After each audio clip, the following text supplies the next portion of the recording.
So what you're saying is if you see a mermaid in Austria, you're done. I'm down 4-1, buddy. How can I relax? It's so damaging to my self-esteem. Look, it's Patrick Mahomes. I'm assuming that really tall man over there is Patrick Mahomes. Patrick, over here. I don't get paid enough for this. Hit me, baby, one more time with another episode of Idiots of F1. Welcome back, everyone, wherever or whenever in the world you are. Do you guys think time travel could actually be a thing? Is it a thing? Well, you can certainly travel back in time. You just can't travel back to the same place in the different time. So, like, you can have a couple of New Year's Eve in one night if you have the right plane. Stephen Hawking did a thing where he... I genuinely wasn't expecting you guys to answer that seriously. I thought it would allow me just to keep rolling. He put in an advertisement in the newspaper saying anybody can come to... He was throwing a party for time travelers, and anybody can come and you'll spend the evening talking with Stephen Hawking, and there'll be dinner. We'll have dinner and drinks, and it'll be amazing. And the time and date was like the week prior. Right. Classic. So if you could time travel. So if you're a time traveler, I'd go back a week and I'll have a dinner. And so apparently he did do it. Like he put on a full dinner and he just waited by the front door in case anybody showed up. Yeah. Nobody showed up. No. Well, actually, the reason why I ask is I've been watching Outer Range on Prime. I don't know if you guys have seen it, but it got me thinking about time travel. And so, Ev, I wanted to ask you a question. If your future self visited you 6 months ago and said, you were going to start a podcast that would trip over conversations on all things F1, but within a few episodes, you'd have there about, say, 500 people per episode tuning in. What would you say? Or what would he say? The future. What would they say? I'd call him a filthy liar. Oh, okay. All right. And Digz, same for you. If this was... Hold on. Because I'm going to contextualize this one for you. So... If you, as you are, visited you and I when we were back, what were we, 10 in primary school? Playing basketball on the old St Ives South primary school courts and said, this time in 30 years, son, you're going to be a rock star that also has a growing pod on all things elite motor racing. What do you reckon your response be? Because to be fair, if the current you turned up and cornered us at a primary school basketball courts, I'd be screaming pedo, right? Yeah, but then I'd be saying, I'm not a pedo, but if I was, you'd be safe, you fat little cunt. To be fair, if that did happen, I'd legitimately be saying to you, where's Grimace and where's Hamburglar? It's not because of how he looks. It's funny how easily comparisons are made just by the simplification of how people recognize things. Because people come up to me and go, "Oh my god, you look like Ed Sheeran." I look nothing like Ed Sheeran. My hair is long. Yeah. Our apologies to Ed Sheeran. Yeah, the one other redhead other than Ronald McDonald. But to be fair, you can't get mad at me for making a Ronald McDonald joke. No. Because you literally just had a poster for your latest gig. Yeah, but I didn't make that. I didn't make that poster. Yeah, but you were made up looking like Ronald McDonald. So, anyways, look. At this age, I've given up caring. Everyone just is going to do it. No one. The fact that people think that me and Elliot look like brothers is still mind blowing to me. But I've just accepted that people are very simple with their recognition, which is why so many people are racist. Oh. So look, I've done a damn good job of taking us right off topic from the very beginning of this, what I will call bonus episode. So for those of you that tuned into last week's, and if you didn't, do it after this one, do yourself a favour, go back, download the catalogue and start listening. You're welcome. You're welcome, because it is worth it. But those that did, we called out that rather than try and cram all things Miami and Barcelona into one pod, we'd split out our usual structure and kind of left all things round 6 and all things Barcelona, which actually kicks off tomorrow if we get this out on time. But we left all things round 6 Barcelona for this episode. So rejigging things for today's pod, we're going to dive into a slightly different version of what's Verstappening to get you up to speed with some of the news and events that's unfolded since the last episode. We'll then tackle all things race weekend and round out everything to do with the highly anticipated round 6 in Bathelona.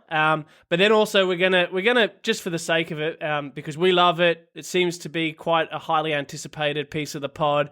It's highly ridiculous, but we'll round out with our idiots quiz. Haas, you've been paying attention. And obviously, Ev, I don't need to remind you just how important this is for you to actually start clawing back some points here. So don't. Let's just move on. Let's Do you need some barbecue bites before we do that, Ev, so you know what's happening? Anyway, shall we rock and roll? Shall we just get on with it? 8-year-old Oli needs less barbecue bites, if you know what I mean. 8-year-old Digby's just sitting in the shade waiting for his sausage. Yeah. Waiting for the sun to go down. Just a wonderful group of misfits. All right, let's get you up to speed with the world of F1 since we last caught up. Now, we're not going to go too hard on every bit of on and off track news. You've got Google for that. If anything, we're setting out to keep this episode fairly tight and concise so you can cram it all in just before the race weekend, like the night before an exam, empowering you to feel like you know where everything's at when you rock up.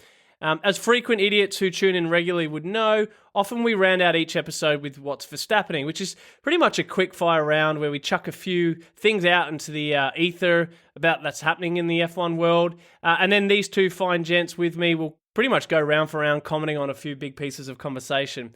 So in the spirit of tradition and keeping things fairly familiar, we're going to do that up front with, can I say, a bit of a what's Verstappened, perhaps? What's Verstappened? Yeah. I'm obviously going to throw a couple of key headlines your guys' way, some news grabs that's popped up in the last week. And like always, I'm going to give you a limit in terms of your time of response because, if anything, we can just waffle away and end up completely missing the point. So, speaking of waffling, first one up for you boys, Miami Madness. So we discussed at great length in our last pod, I guess our combined thoughts on Miami, the race and everything around it. But it's since come out that the race lost money. So whilst we all agreed that it was a win for F1 strategically, and the record TV viewership numbers would suggest so, but with a week of water passing under that bridge, it would appear that while those in attendance may have loved it, the same cannot be said for those watching from afar with a huge amount of backlash, commentary and the like. Can you guys satisfy traditional fans at the same time as new, or at the very least not offend traditional fans? Yes, you can. It's you just got to find the medium. So as you talked about the money can be fixed. You just pull back a little on the marketing. You pull back on what didn't give you the results that you're hoping for, but you can still please the people who want the traditional stuff and the people who want the novel stuff. You just don't make it all about the novelty or all about the tradition. You've got to find a good mix. Once you find that mix, might take 3 or 4 years, you'll get a really good event, and I think we'll all enjoy it a lot more as a whole. And it's really important to have a very good race. Now, that's hard, but I think we mentioned last week they're going to be making improvements to the track to ensure that from now on. I think they just got to just turn it down a little on all the novelty designs. And it's a fair things, point. yeah. There seems to be a lot of kind of just tone it back a bit. However, a lot of people also in defense of saying, well, this is America, so let's enjoy America for what it is, and it's okay if it's been Americanized for this particular race. Ev, your take, mate? Yes. As the traditionalist of the group, like, were you offended by anything or? Yeah, it's like how in that race, it doesn't matter how much money you spend on the advertising and marketing and you make it all this big to do. That race got boring pretty quickly, and it wasn't until there was a safety car that bunched everybody back up together to make it a compelling argument for sports entertainment. Yep. So Formula E do really kind of gimmicky tricks. So they'll do things like they'll have a Twitter poll for the favorite driver or something, or it's whatever it might be. It's a popularity contest. And then that driver, who isn't necessarily in first place, it could be anybody, they get like an extra 20 horsepower or something because it's an electric motor. They can just bump it up. Oh, right. That's... And so it's just that is like so gimmicky. Yeah. And it's so people have come out saying like, well, we want to try and support this on principle, but it's hard to do that when there is no validity in the competition. It's the popularity contest. Yeah. It's like winning the what do they call it at prom? The king and queen or whatever. Prom king. You know what this means? Daniel Ricciardo needs to go straight to Formula E. But it's also very important to say this is now the third podcast where we're still talking about Miami. So all in all, it's pretty successful. Diggs, just on that, and whilst on Miami, and you're absolutely right, we don't need to go into it anymore. We've spoken about it to death. We've copped a fair amount of heat online. Lots of lovers, lots of haters of what we said last week. A lot of people that don't bother to actually take the full context of what's said. They just get caught on the 20 seconds of whatever's put out and then assume that's, I love it. Oh, or just the title of the video. Yeah, just the title of the video. But on the transition from Miami to Barcelona, so we're going from the newest track on the circuit to one of the oldest. It's likely to really highlight the difference between presentation on and off track. Yeah. Is there a better comparison of the polarizing offer? I maybe, but for me, I thought Barca was actually a really good comparison because Barcelona is a really good race. Like it's a well-designed track for a good race, and there seems to be, it's one of the smallest amounts of fanfare on any of the races in the calendar year. So I think it'll be really interesting to see ratings-wise. I know we're probably not going to be able to get these numbers, but to see what American audience tunes in with Barcelona, whether or not that's an initial tune in and it disappears quickly, or it's just no interest at all. Because then, Miami was all about everything. Not just American fans, right? We are predominantly, let's talk anyone that's found Drive to Survive and fallen in love with the entertainment and drama of the F1, the new casual fans that are going to rock up. You're absolutely right. This is, it's as traditional as the circuit comes, isn't it, by way of racing? Yeah, I mean, outside of, say, Spa or Silverstone, somewhere from the 20s or 30s. But it's a permanent racetrack? Yes, it is. Yep. It's a very prominent racetrack. So, for example, MotoGP races, I think, is maybe the biggest race of MotoGP every season. Because they're crazy. Spaniards are crazy about MotoGP more than Formula One, if anything. I was about to say, and they love Valentino Rossi, but he's Italian, isn't he? Yeah. If you want facts, go to Google. Yeah. In fact, somebody called us out online.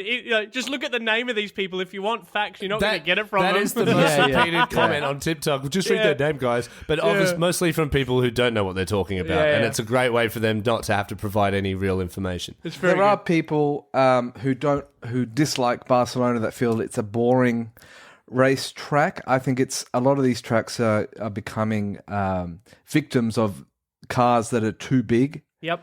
Okay. Well, this year's going to be worse, isn't it, then? Because aren't the cars bigger and heavier than ever? Yeah, that's right. And then on top of that, because they do testing in Barcelona at the start of the season, the teams have more data than any other track. So they turn up to Barcelona.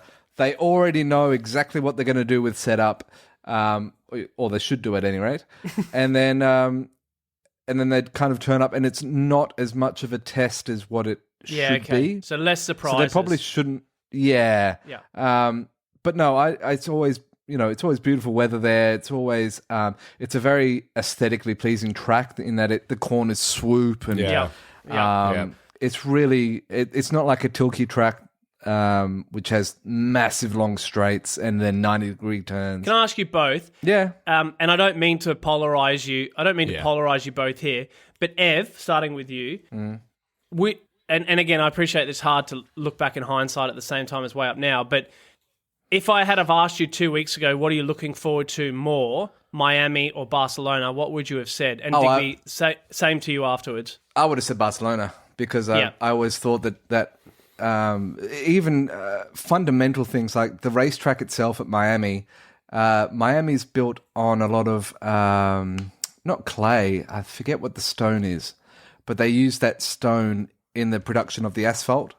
Yeah, and so it's quite abrasive, which is why it was hard on tires and it's hard to get any grip outside of the driving line. So like fundamental things like that, which they don't do in America. You're excited because of what the track is, in terms of its ability to allow good racing. I want these cars to be at their best. Yeah. And you can't do that if it's like in a car park or what have you, or... Yeah, fair call. Well, I mean, okay, so I would have said Miami, and I still would, even with hindsight, say Miami. I'm so glad you both said that because you did exactly what I'd hoped. That one went one way, one went the other as a traditional versus new when fan. they announced Miami, I was really excited. Now that they've done Miami and the track, after seeing where the track was and what they did with it, I was really disappointed with so many parts of it.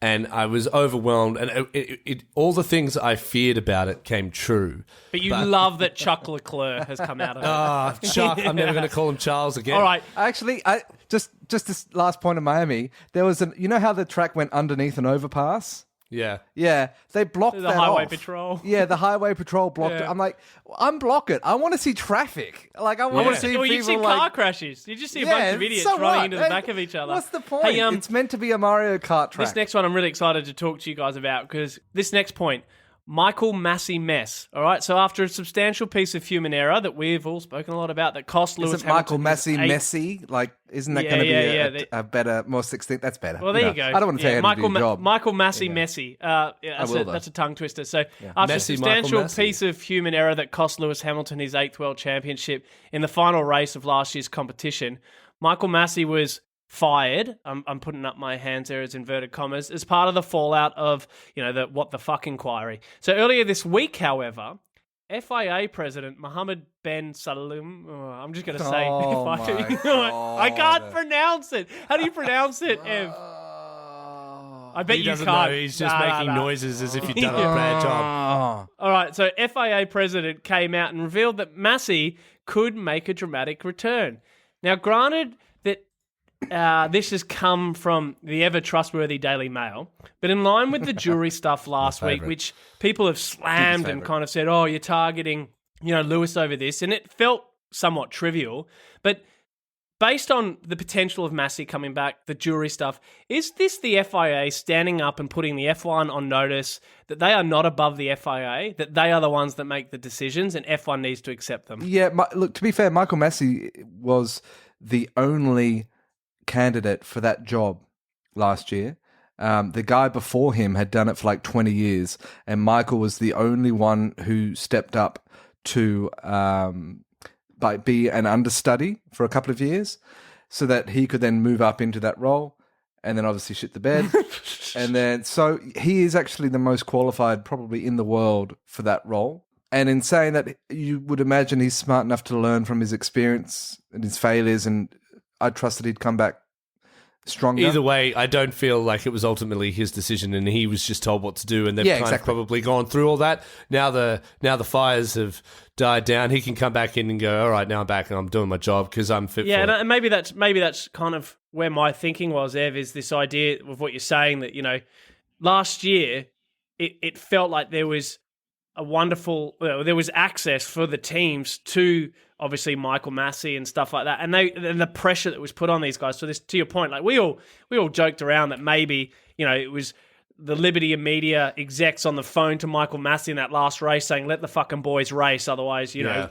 And so for me, this feels like it's a bit of a backflip, where not a backflip on the decision to say bye Michael, but a backflip on the FIA saying, well, no, we're not going to be pushed around by the F1 anymore. It's us that dictate the rules. We will bring in who we want to implement and manage those pushed rules. around by Liberty Media Group. By Liberty Media, yeah. I presume, if you've spent billions of dollars to buy Formula One, you're not going to appreciate having some bureaucracy with the sword of Damocles over your head. That's not how the sword of you what? made your...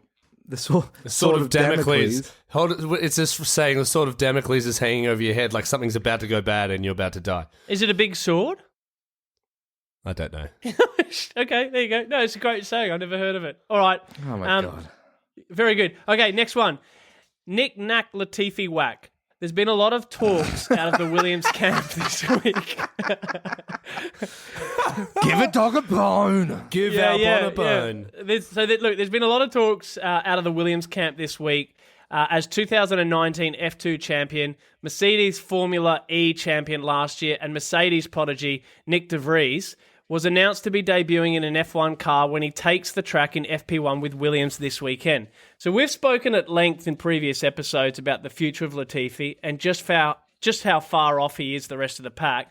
Whilst his father brings in a substantial amount of dollars for Williams, could this be the writing on the wall for Latifi? Or could it also be an indication that maybe Albon may be on his way back to Red Bull?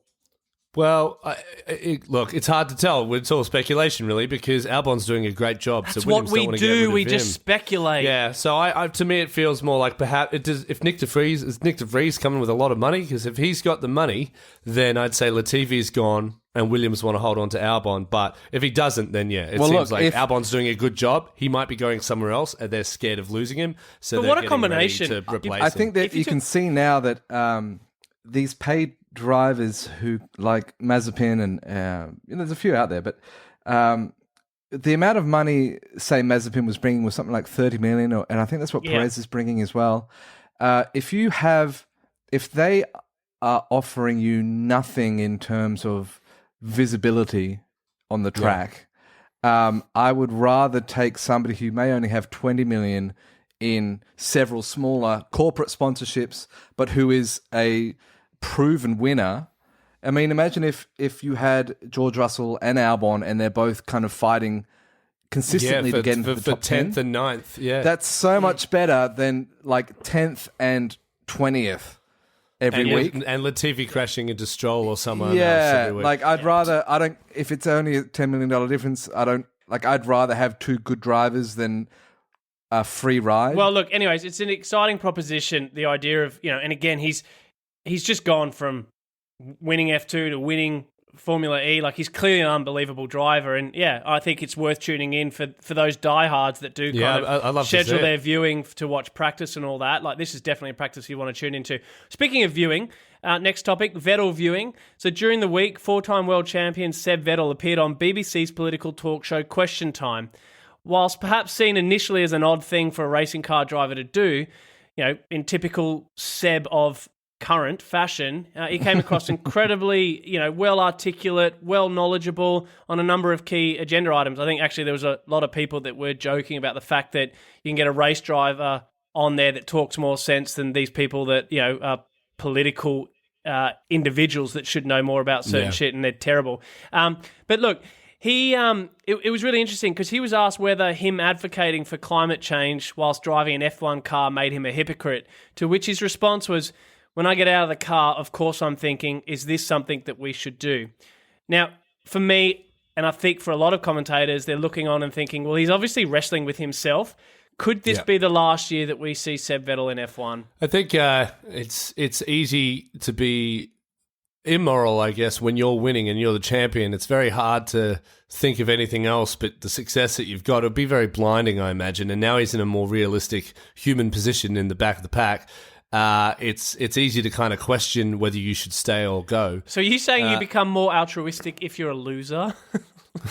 Yes, I am. More philanthropic if I lose. No, but what I mean is, it's like if that's your life and you're doing well at it, it would be a very tough thing to fight with in your head. Like, like I should be morally correct, but then I lose my life. Like, sport's not just a job; it's your life. Like when you retire from sport, what do you do with your weekends that you've been doing for the last 38 years? Sing like I think, but we've talked about in the past, it's not really just about the racing; it's about the amount of unnecessary travel that they do throughout the year. The other side of that coin is Max Verstappen won last year and celebrated by buying himself a Learjet. Exactly. Well, that's point proven. Yeah. My other point would be is maybe it's better for him to stay and have that big platform. Big platform to encourage people to think in that way, because he has become such a positive role model in the last few years, and people really do, take to him, and maybe it's having a more positive effect. That's a really interesting point, Diggs, and I wouldn't look. I challenge you a little bit on thinking that just because they're not winning anymore means that they suddenly become. And I know that's not what your specific point. It's not quite what I meant, but yeah. But it's a really interesting trade-off, right? Because whilst yes, F1, and we've spoken about. In fact, we speak about almost everything that other people then start talking about in the media. I think we're kind of futurists when it comes. I to think F1 Rupert content. Murdoch listens to our podcast. Yeah. But it's a genuine trade-off, because obviously F1 as a sport must have a terrible carbon footprint. Not the cars. We've spoken about the fact that I think Ev educated us on the fact that they're most kind of environmentally friendly engines you can possibly get, but obviously the travel, which you touched on. But then the other side of that coin is the fact that F1 is to your point, a massive platform. Like, if Seb wasn't racing, yes, he'd still get a lot of media, and clearly, based on what happened during the week, he's got a future in media.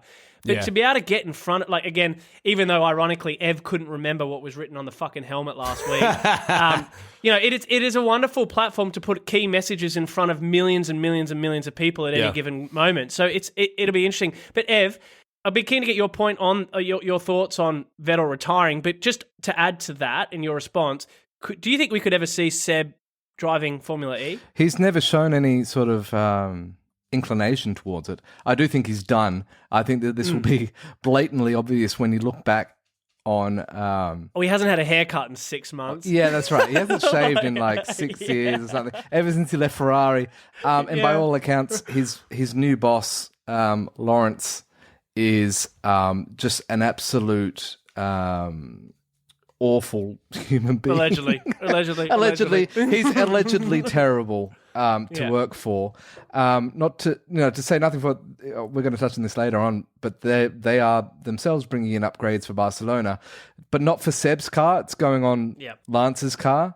And you just think, Of course it is. What Lance wants, Lance gets. That's right. And But here's a marketing idea. Why not? I like marketing ideas. Retire. Okay, so forget all the drivers that you know in Formula E. Easy, done. I don't know any. I don't know. Why not other than Nick have that- DeVries now.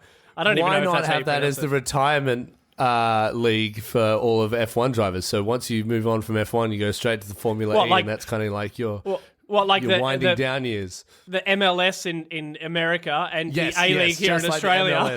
MLS. When you're ready to So you jump in make your that kinda grave, like- come here. Well, but I would be more interested. I agree. Like, I agree. there's drivers that you've fallen in love with, then you get to watch them save the world. And Ev, by you're right. driving I don't. electric cars. Seb hasn't shown any interest. I just thought it's a really fascinating collision of things that clearly he gives a shit about. He loves racing cars and Formula One cars, and he cares about the climate. So, melting pot. All right, next one.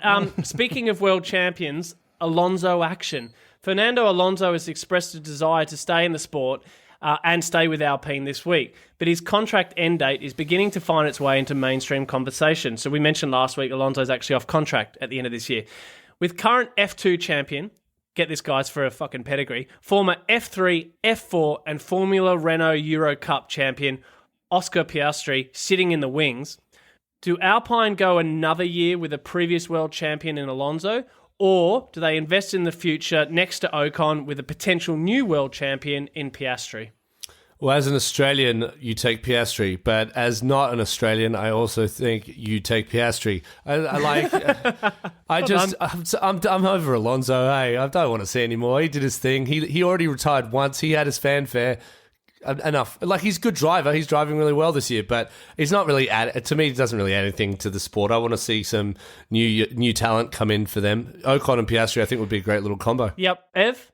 I think get rid of. I think Ricciardo will be done, and I think you could replace Ricciardo with Piastri, because I think That's a really good point. He is. Piastri is managed by Mercedes. No, he's got an arrangement with McLaren. There you go. He's also kind of toing and froing as a reserve driver for them. So Yeah. that was weirdly enough, Ev. I was going to ask you. Yeah. You could almost granted Ricciardo has another year on his contract. I'm going to call now. I don't think Ricciardo is going to see his 23 contract. I think they'll pay him out. I don't know if you could do that in F1. Really? I'm throwing it. I don't think Daniel will be racing next year unless we see a huge change this year. Yeah. But why wouldn't you take Piastri? Fuck. Piastri. Piastri. Yeah. Well, I didn't even think of that as an option. Sure, take him. Yeah. But if you notice how little time Danny Ricciardo gets with photos with you notice how much Lance Stroll and Zach are together doing things socially all the time. Lance Stroll? Basketball. Not Lance Stroll. Lando Norris. Lando and Zach spend a lot of time. It's like he's clearly the favourite child. Yeah. Daniel's just there until his time's out. It's like you'd never ever. I don't think you'd ever see Christian Horner playing basketball with Sergio. All right, last one.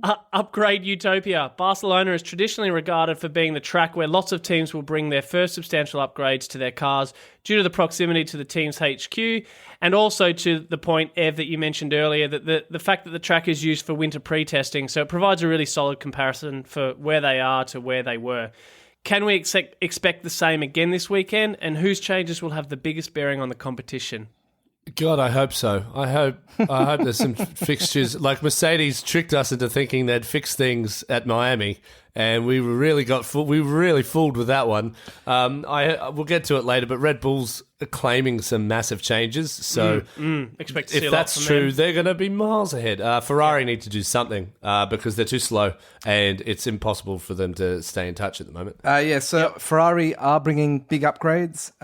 What Mercedes brought to Miami wasn't necessarily a very large upgrade. I think it was the first time they ran their proper low drag rear wing. But this is the race at Barcelona is where Mercedes are apparently bringing. This is their first kind of tranche of significant upgrades. Mm-hmm. Yeah, Red Bull have been upgrading every race, which is why Ferrari kind of started off well, and now Red Bull have won the last 2 races and seem to be going from strength to strength. Apparently, they've invested in more lightweight parts as opposed to bringing in wholesale changes like what Mercedes are going to have to do. Yeah, okay. Yeah. So it's less noticeable for us, the viewer, because they're kind of going to look the same. But it'll come through in the time of the lap yeah, times. so they're spending.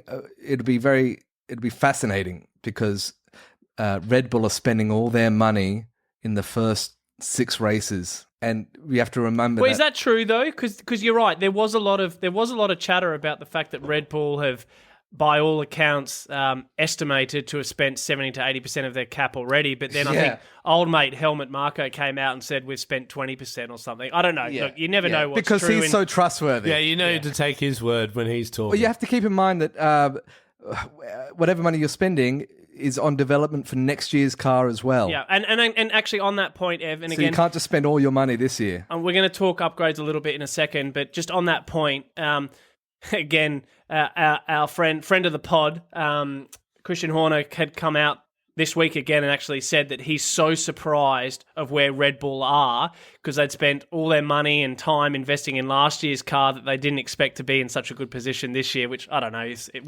take what you want from that. Yeah, that's very suspicious and convenient. Yeah.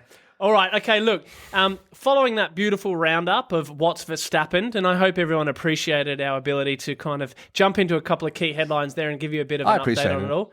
Yeah, good. Let's jump into all things weekend coming up. So, as you'd be aware, this weekend sees the F1 and its merry bunch return to the shores of Europe as it seeks to lap itself up in Barcelona for the Spanish GP. So, just so you know, Barcelona, one of the world's greatest cities, known for its food, culture, and beaches. And very quickly, speaking of beaches and a bit of, I guess, worldly trivia for you guys to potentially take away, definitely our listeners. Did you guys know that up until 1992, there were no beaches in Barcelona? They were all kind of man-made for the Olympics, the 1992 Olympics. Wow. Yeah. So it's now regarded as one of the best beach vacation destinations in the world. But yeah, you go back. I did not realise that. What are we, 30 years ago? Fuck yeah. 30 years ago, mate. Yeah, go back 30 years ago. Anyways, I digress. Back to the point. From this weekend, we'll see a back-to-back European adventure for the first time this year as we go from one Ferrari driver home track in Carlos Sainz's Spain to another in current championship leader Charles Leclerc's Monaco. Monaco bar. Monaco! Imola. Imola. So look, not to get too sidetracked here, gents, but on the basis of playing up the run of bad luck that Carlos Sainz continues to encounter, coupled with the curse of Monaco for Charles, which we saw during the week again kind of pervade itself as he decided explain that to our audience. Yeah, well, they had a historic event in Monaco, F1 historic event in Monaco during the week, and he was lucky enough, and he would claim himself to be lucky enough to drive Niki Lauda's Ferrari, but on the final corner leading into the straight there, he more or less shoved it into reverse and slammed the back of it into. But in full fairness, he had brake failure by all accounts, and so the fact that he was able to save that car that much and not kind of go flying into it head first is unbelievable. But he has some horrendous luck in Monaco. He does. Well, in Monaco, yes, they say it's a curse. I'm expecting him to crash in a few weeks. Well, to be honest, to be fair though, and I feel for Charles because he would have That'll be Ollie's odds. Yeah, well, he would have to be one of the only drivers to cop a huge amount of heat for brake failure, something completely out of his control, and he cops all this heat, But after you've crashed multiple times, people ignore the facts. But there is this potential kind of Monaco curse creeping up, so it'll be really interesting. But Digz, so who do? Let's say you're Binotto, leader of Fearless Ferrari. Come the end of this next fortnight, will Ferrari still be leading both championships? Geez, that's a big question because coming off the back of Miami, you'd think no, if Red Bull aren't crashing, they're winning. So, I mean, unless Ferrari are making some changes to the top speed of their car. I mean, you could also argue with the Miami thing, they did the wrong setup for Miami. Yep. So if it's just a setup thing, I think it's going to be close. I think it'll be back and forth. But just from viewing what we've seen in the last few races, Red Bull's got speed. I feel like Red Bull's going to have it in Barcelona. At Monaco, anything could happen with Charles. So I think Red Bull will be either be like right dead even, or they'll be ahead. Yep, I'll call Red Bull ahead. And Ev, if you were in charge of Ferrari, would you be nervous about these 2 weekends coming up, or would you still be feeling pretty confident? No, you've got these big updates coming. We'll see how we go. Ferrari started off faster than Red Bull. Red Bull have made lots of incremental upgrades that have cost them money. If you are playing your big cards now, then we'll see. All right, so speaking of Ferrari and their upgrades, and we alluded to a couple of the other teams that were bringing upgrades to the track for this weekend. Obviously, we don't quite know how that's all going to resolve itself and what it will mean when translating back to on-track performance. It's obviously likely to be the biggest wholesale changes we've seen this year, possibly the rest of the year due to spending restrictions, which means we could see some significant changes in results. Ev, for our new F1 listeners, and perhaps those like myself and Digz who have probably been watching for a while, but we're not as technically engaged, in no more than just, I guess, a minute, can you explain in layman terms what we mean when we talk upgrades? So perhaps a couple of questions to kind of step the peeps through. So, what actually gets upgraded? Why do the cars get upgraded? How often do they, and who pays for it? Yeah, it comes out of the 140 million that you're budgeted for in that year. So it comes out of the salary cap, does it? So you can spend that. That's not for salaries. Driver salaries are outside of that. So 140 mil each team gets you'll- every year to spend on their car during the year. Is that how it works? Yeah. So when you talk about upgrades, you'll have things like Mercedes. I think they're coming with a new floor, which is meant to help with their porpoising. So that's the whole under tray of the car, which is obviously a really big, expensive piece of the car because it's all one piece. Yep. Other things will be like different shaped rear wings and front wings. For if you have a lot of slow corners, then you need more downforce at slower speeds and vice versa. So they're aerodynamic packages, that type of stuff? Yeah, well, they're not engine upgrades because they don't do that anymore. On the other hand, Red Bull have, as I said, their upgrades from now on look to be making the car lighter. So they'll have a part, and then they've invested in figuring out how to make that part lighter and Am saving I right I weight heard that way. that apparently one kilo can equate to as much as 0.2 of a second per lap. Is that about right? That's right. So the only 1 second a team- lap potentially Red Bull could be wiping off this weekend if that 7 kilos is true. Yeah, I doubt it's 7 kilos. That's astronomical. So the only team that's reached the minimum weight is Alfa Romeo. Yep. And Well, even with Bottas's head. Yeah. And so they run what they call ballast, which means that if you run underneath the weight you need to add, they add in a little bit of weight. The FAA does. And so that's the optimal way to go. So even things like in Miami, lots of the drivers, Ricciardo suffered from this. They don't give the drivers enough water to last the whole race.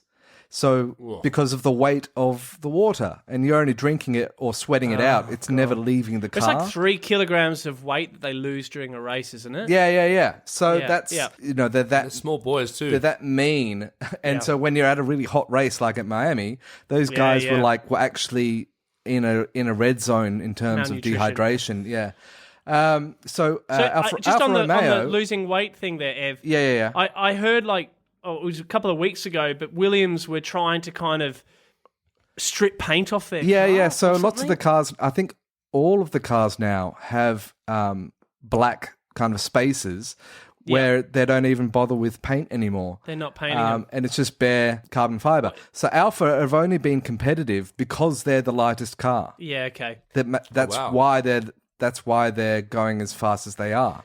It doesn't hurt that they've got a Ferrari engine in the back either, but that demonstrates it doesn't matter how good or bad your handling is or how good or bad a driver you are.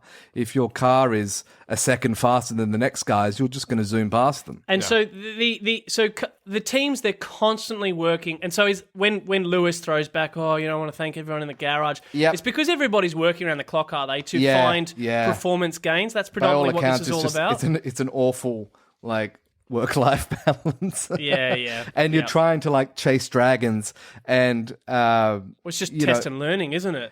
Yeah, that's what Mercedes have said is taking them this long because they didn't even know where to start.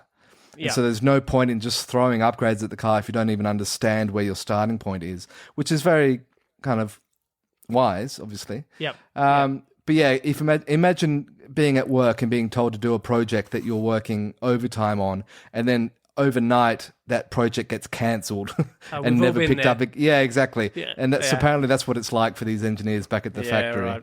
Yeah, it's like asking someone to build Lego and then smashing it in front of them. Hey, Digz, having wrapped up Dr. Locke's class there. Whilst we know Ferrari have made it very clear that in a bid to keep the championship pursuit alive, they're going to bring new significant package to the race. We know Red Bull are going to do everything they can to drop as much weight as possible. Have you got any other insights into which teams? And again, I appreciate that they're probably quite, correct me if I'm wrong, Ev, but I would have assumed that the teams are pretty tight-lipped about kind of what they're going to bring to the track until kind of it's revealed when they drive the cars out of the garage. But that's any not how thoughts they do it anymore, but yeah. Oh, okay. I With that, do we know what anyone else is bringing? We've covered almost all of them, I think. McLaren, well, nothing particular, but they should be making a few big changes, shouldn't they, Ev? Yeah, I haven't heard about what they're doing. I know Ferrari are thinking about bringing a new floor. McLaren were woeful at Miami. I don't want to even talk about them at Miami. But then Alpine are expected to have an entirely new rear wing.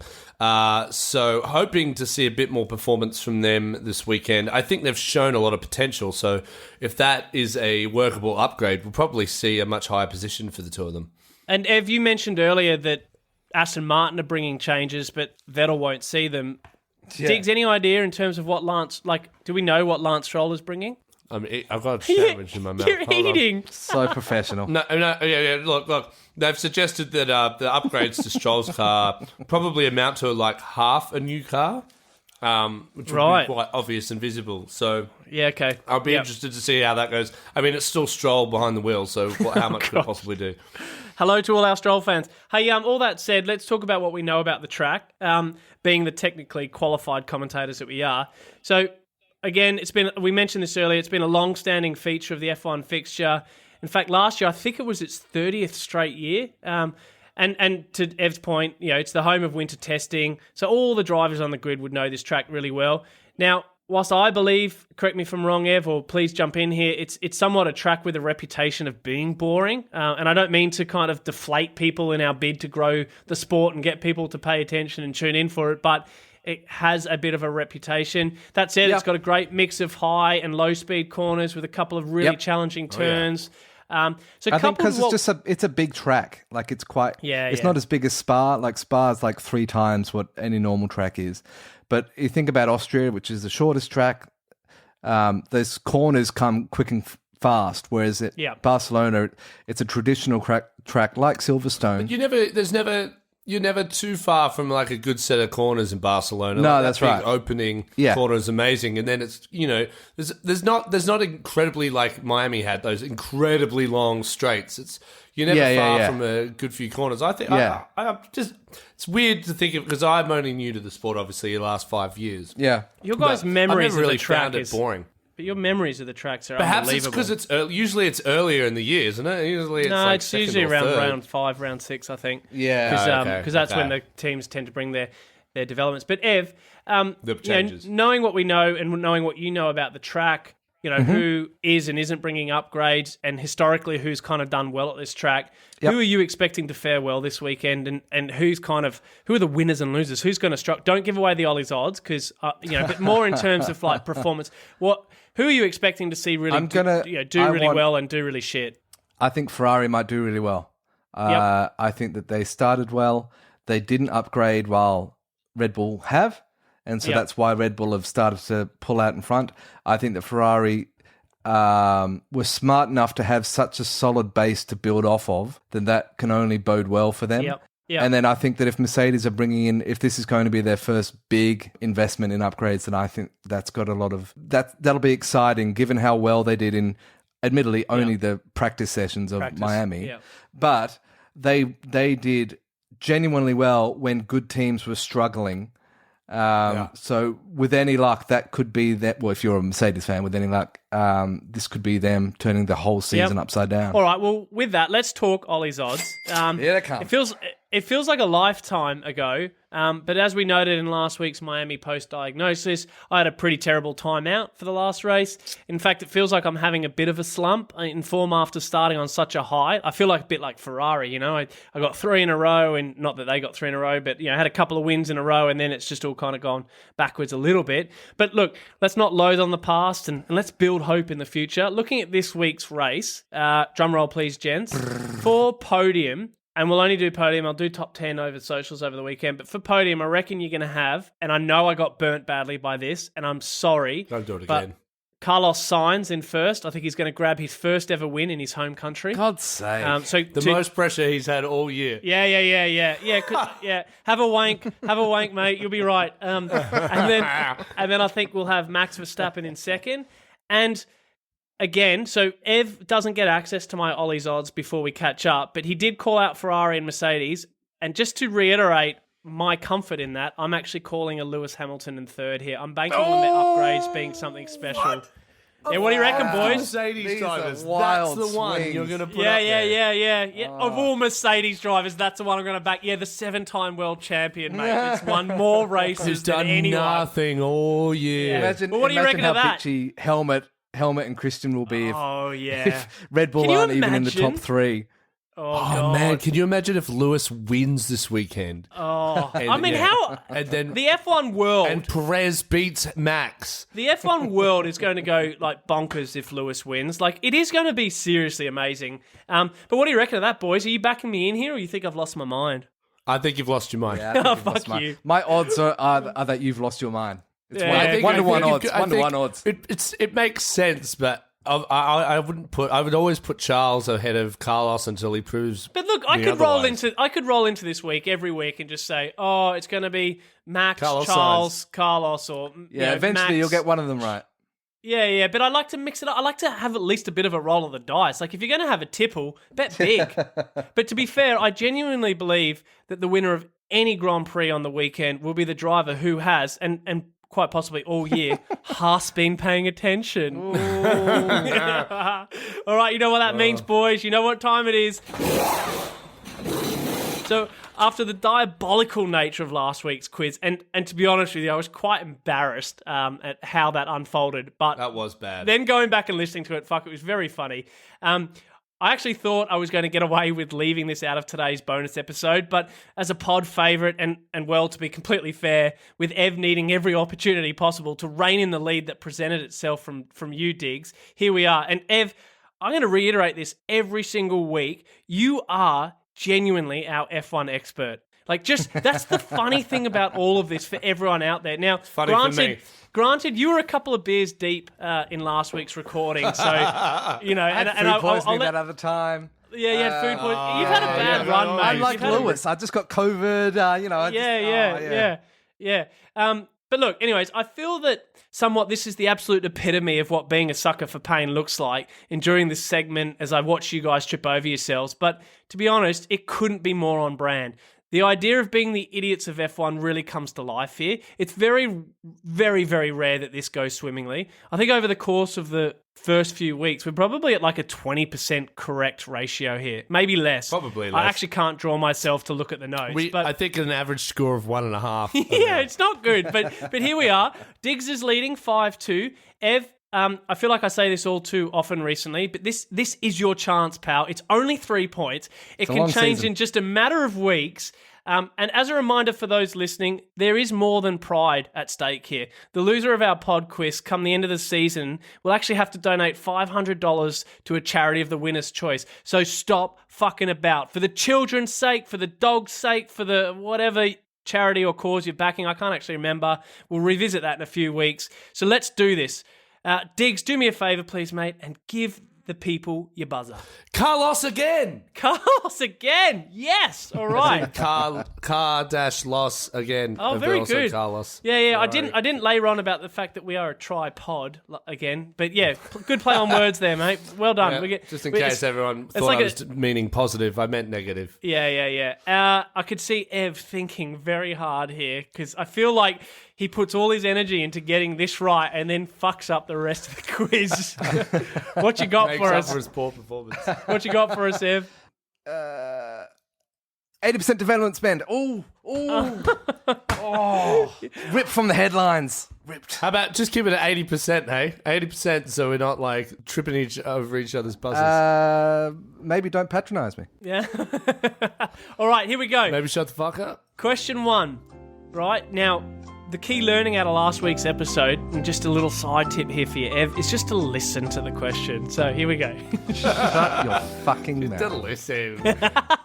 All right, so for half a point for each correct answer and 2 points for getting it right in order, name last year's podium at the Spanish Grand Prix.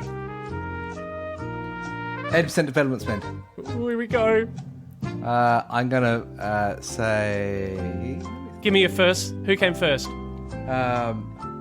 Verstappen. Wrong. Ah, damn it. You're out. Digby, free hit, mate. Hamilton. Yes. Verstappen. Yes. Boo. Perez. Oh, no. Thank God for you, Ev. Bottas came third last Oh. year. Yeah. Got a point, though. That's you got a 1 point. point. 1 point. Very good. All right, question 2. Alonso and Sainz are 2 Spanish drivers on the grid. How many Spaniards have raced at the F1 level in total? 80% development spend. Go. I'm going to say 6. No. Oh, I get so excited thinking you're going to get it right. I'm just taking a Carlos. I need to again, guess I don't know before the Digby answer, does. so Yeah, I'm that's going right. to guess 8. 8, wrong. It was I think 15, boys. 15. 15. Yeah. So, question 3. Following on the previous question, can you name one other Spanish F1 driver? No. Yeah, This is tragic. I don't think I This can. feels like Ev should know this. I haven't been watching a lot I of bet it. I do, and I just don't realise. I bet you Like, do. I bet it's somebody, and I'm like... So is I that, didn't- I'll just name a But- driver I but know. you guys Carlos have- again. You guys have... Rubens Barrichello. Ev, you're going to have us take a stab? This is really bad because what you guys are going to do is by not getting any right, I can't skip over the answers and I'm going to have to somehow read out these names. And clearly I'm not very good at getting the Pronouncing their pronunciation right. I'm going to find... Okay, so neither of you got that. But one that you probably should have got was Pedro de la Rosa. Yeah. Never heard of him. Yeah, I've heard. Yep. I thought he what was a about... motorcycle race. No, what about Adrian sounds like Campos? You've got... Oh, I'm skipping over the ones that I can't. Emilio Zabico? I think it's clear that Yeah. I have Anyways, no idea. I've so never there's heard 15, of any of these people. 15 including Carlos 15. and Alonso. Alonso. All right, so it's 1-0 to Digby halfway through this week's quiz. Question 4. Halfway through. How many drivers on the grid, on today's grid, have won a Spanish Grand Prix? 80% development spend. Oh, come on, Evan. Please get this right. What do you got? You can't buzz if you don't have an answer. Go. You got 5 seconds. I'm going to say 3. Oh! No. 4. Oh. 4. Yeah, Digby's right. Oh, I knew it. Can I guess? I'll just take a guess. Yeah, It's- tell us. it'll be- Yeah, tell us. Who Give are us they? names, Digby. I'm going to guess No Hamilton. bonus points here, but yeah, tell us. Hamilton, Alonso, Yep. Vettel. Max, Yep. and Vettel. Well done. I Yep, thought Max didn't win one. No, I thought he No. won So one. yeah, good. I'm glad you both. I'm glad you bring that up, Ev, because actually, Max won it in 2016. It was his first ever. It was his win. first one. Yes, And he was the Yes. youngest driver ever to win it. I And knew something. and Lewis has won it the last 5 years straight. So that's why I'm also... I didn't want to reveal that in the previous question previous comment about why I think Lewis will do well this weekend, because he's got damn good track record here, no pun intended. Yeah. All right, question 5. Noting that circuit de Barcelona, Catalunya is one of the longest serving tracks, consistently part of the fixtures since 91. The Spanish Grand Prix has been in existence since 1951. How many other tracks has it been held at over its history? Carlos again. Yeah. I don't know if this is correct, but I remember reading about it. It's just one other track. There is one Wrong. other track. I know that much. So it's not two. So two Diggs- is incorrect. Diggs is wrong. I'm going to say like 5 other tracks. Oh, God, you're off by 1 again. 4. Oh, hopeless, Evan. Oh, that's all right. You can I'm not- still. It's I'm only not 1-0. supposed to know any of these. It's only 1-0. So and No, it's not. It's 2-0, thank you very much. Oh, is it? What did you get? I got the 4. Oh, fuck. Oh, well, I'm still. Yeah. All right. That's So, right. so this last question. This So last I've won. question is worth 3. No, it's not. Yeah. No, it's right. not worth 3. Ooh. Stop trying to make him win. No, I have to do this question because It I'm doing begins for and now. against in case it ends in a draw at the end of the year. All right. So this Okay. counts towards for and So against. asterisks. Can you put Yeah. asterisks then? All right, last one and a bit of culture schooling here. And this one is for our listeners who could be heading to the race this weekend and want to cram in a bit of last-minute study. Barcelona has 2 official languages. What are they? Well, it's... Carl Sainz. Carlskin, is it Spanish and Portuguese? Wrong. It's... it's Spanish, and I don't know what they speak in Catalonia. Is it Catalan? Yes, Ev! Oh, I should have given you a point each. I should have said Yeah. this one is worth 2. No, Yeah, that's you right. don't. You get one. DB wins 2-1. No, DB wins 2-1. Hey. It's 6-2. Fuck. God. The one I even question that tried- wasn't about Formula 1, and I get Man, it. I can hear the children at Westmead Hospital cheering every Yeah, week. yeah. I do this. Yeah. Go Digby. They're one step closer to a wheel attachment to a Brilliant. hospital bed. Well, there it is. There you have it, ladies and gentlemen. Our winner is Digby again. Jesus, mate. You're just rolling. Haas, So yeah. 6-2. Haas, yeah. that's another Haas you've been paying attention in the books. Well, perhaps it should Haas go in the bin. Remember, if you want to get on the show and compete, get in touch. All right, gents.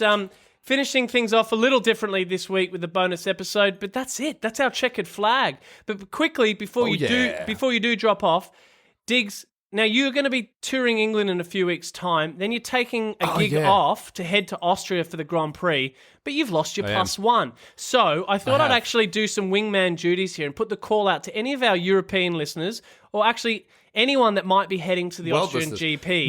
Maybe new Miami fan might want to come over to That's Austria. 'cause right. It's so similar. But anyone that's either on their way or going to be there, hit us up. Host Digby for the day. Show them the colours, the cultures, and the Austrian lifestyle. And, Diggs, I'd love you to do a video diary whilst you're there if somebody does host you. A life in the day of an Austrian by an idiot.